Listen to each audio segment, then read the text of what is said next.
Hey guys, what's going on? So in today's video, I wanted to go over some of the new drops that Parkhurst just released. I thought that all three of them were just stunning makeups, and I wanted to kind of get my thoughts out because I found them all to be quite tempting.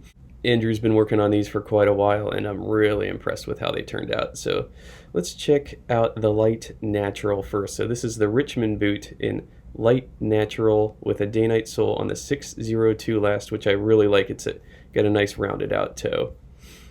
And this leather in particular is Light Natural. So this is from Seidel Tannery. This is their double shot, which I've been a huge fan of as of recent.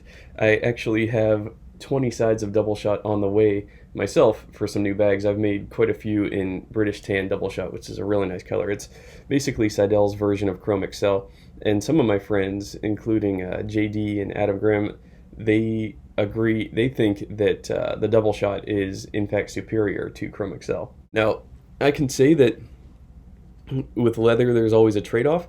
So with Chrome Excel, I think that Chrome Excel is a little bit stretchier. It has less firm of a temper, whereas the double shot seems to have a lot firmer of a temper, meaning it's got a lot more stand up to it, a little bit more rigidity. So it's still going to be buttery smooth, but it's just going to be a little bit more on the stiff side compared to Chrome Excel. So and by the way, we're splitting hairs here. Like, the feel isn't really all that different.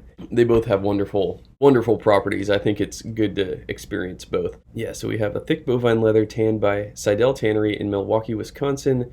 This natural colored leather features a tan to golden brown hue. As you wear your boots, the leather will darken and patina.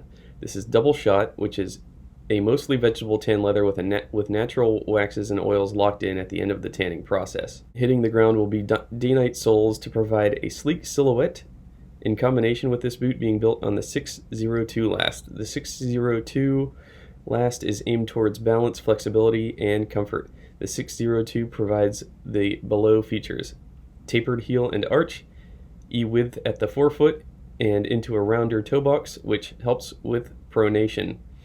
Contoured to provide a comfortably snug fit. The new build focuses on enhanced breathability, shock absorption in a more natural way. The below are features changes made for this model as well as others coming out.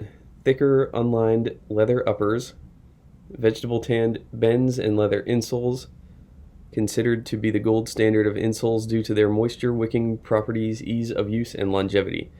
Thicker bends leather outsole grade midsoles for enhanced natural shock absorption. All right, beautiful. Yeah, wow, look at that. There's just so much going on. Now, it's interesting that they say it's mostly vegetable tanned.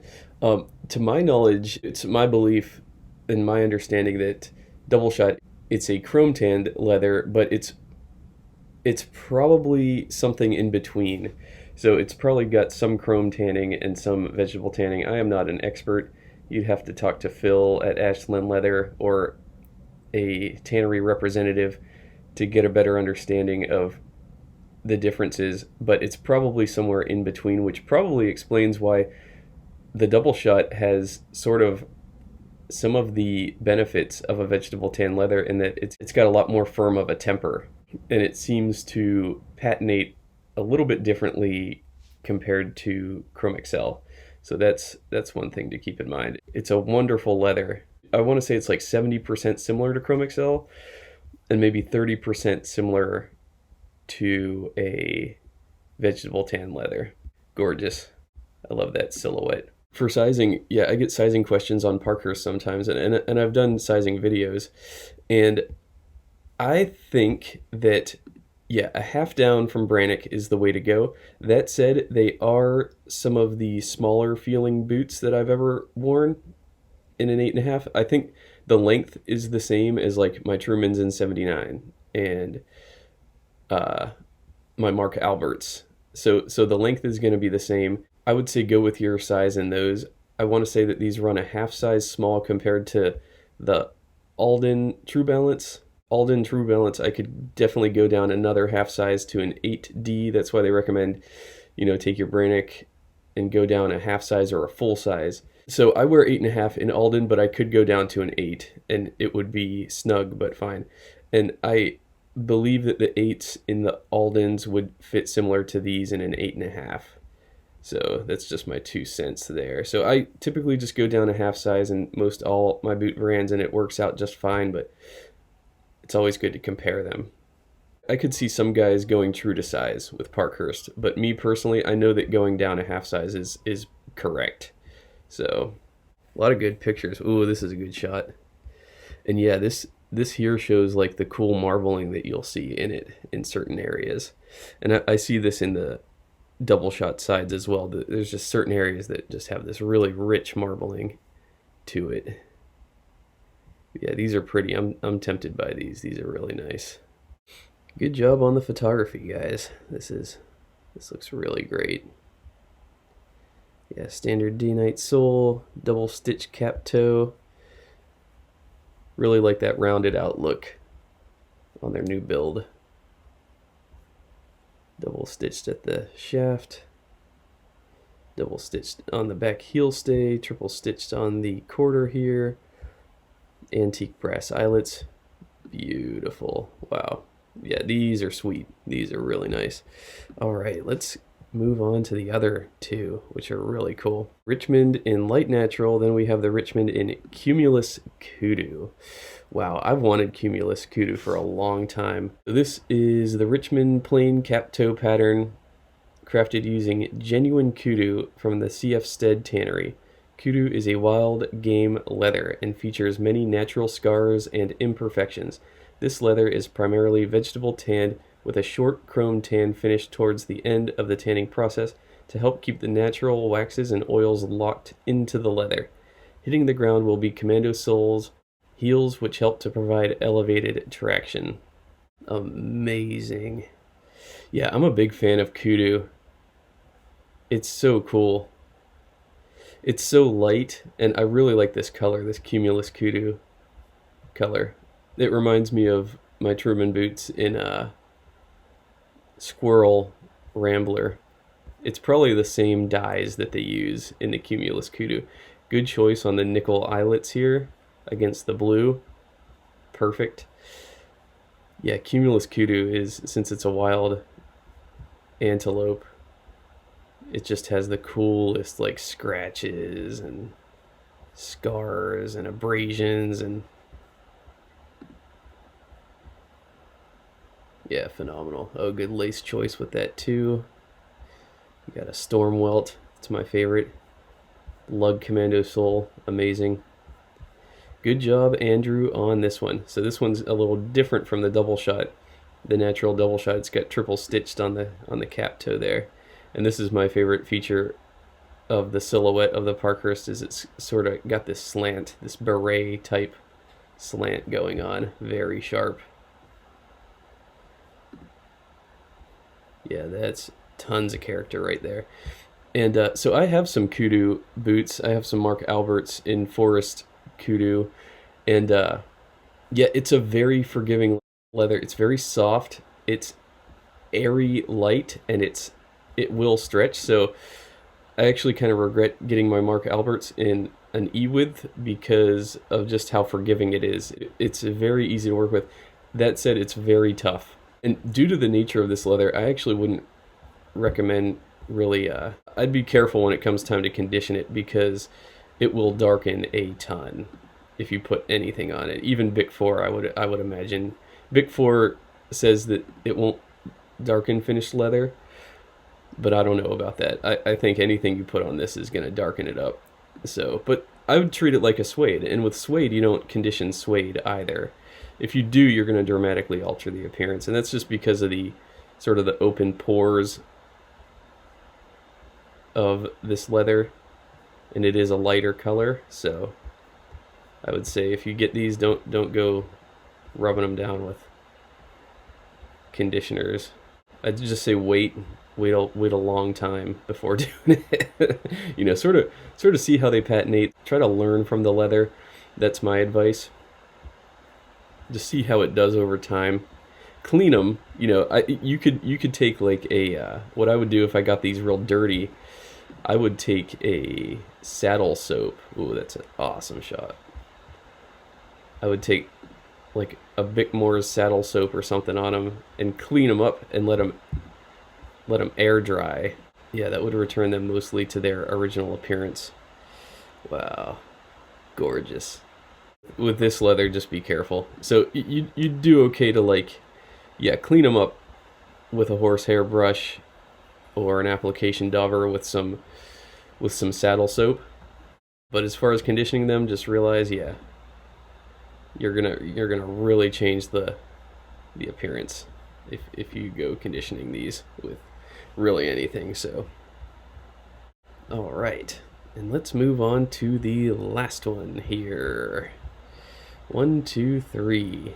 The Gaucho Moose. Now this brings back memories. I had a pair of Gaucho moose hide Truman boots, and they were in a 9D on their traditional 79 last. They were big. They were the biggest Trumans I ever had in a size 9. So that's when I really started to just kind of go down to size 8.5. I think I'm square between sizing, 8.5 and 9 seems to be, if the last that they're built on is low volume, like the Parkhurst last is going to be a lower volume last. I could probably take a 9 in this as well and just wear it with thicker socks, but I know that 8.5 is going to be better for my heel to ball alignment. So yeah, so I think with Parkhurst it is a lower volume last. It's not a structured toe, and that's what I realized with my Trumans is like the size 9s in their lower volume builds fit great. Just throw in a thick sock and they're perfect. But then their high volume lasts, like their 20 last and their 79 with the structured toe, that increases the volume, and that makes it so I need, basically I need to size down to an 8.5. So, but yeah, these Parkhursts and Gaucho Moose is a crazy leather. So this is going to be a naked leather. It's undyed, and I'd treat it like a rough out. It's basically what it is. The Gaucho Moose is tanned by the famous C.F. Stead Tannery. This genuine free-range Scandinavian elk, also known as moose, leather is crafted upon a Richmond plain cap-toe pattern with commando soles and heels. Nice. The leather is mainly vegetable tanned with a slight chrome tan finish during the last few steps in the process to lock in natural waxes and tanning oils. Moose is a thicker leather. It remains quite supple and conforming, similar to the consistency and conformity of Kudu. Since this leather is a free-range leather, there will be natural scars and imperfections caused by the environment from which the leather came. Yeah, and I concur. The Moose is very similar to Kudu. Now it's going to be rougher on the surface. The Kudu is going to be very smooth on the surface. But the Moose is going to have a lot of imperfections and scars. So the Moose, to the hand feel, is going to feel just a little bit more like a rough out. And again, with this, I'd be careful with conditioning it. So what I noticed with the Moose, the more I wore them, the more almost, they started out kind of like an off-white, but the more I wore them, they sort of started to turn a little bit more golden in appearance, more of a golden brown. And so there's a lot of patina potential here, but it's a very rough leather. It's a very light leather as well, but it's very rough, but supple. Like the temper is, it's not got a super firm temper to it, but you can beat the crap out of this leather. It's very resilient. And yeah, very similar to Kudu. On foot, I can't tell, they're near indistinguishable from Kudu. Maybe Kudu has some more stretch to it than the Moose. Yeah, the Moose, I think, has less stretch. But, wow, that's a good shot. Look at all that character. Whew. Good choice on the eyelets, the brown, painted brown brass eyelets there. Phenomenal.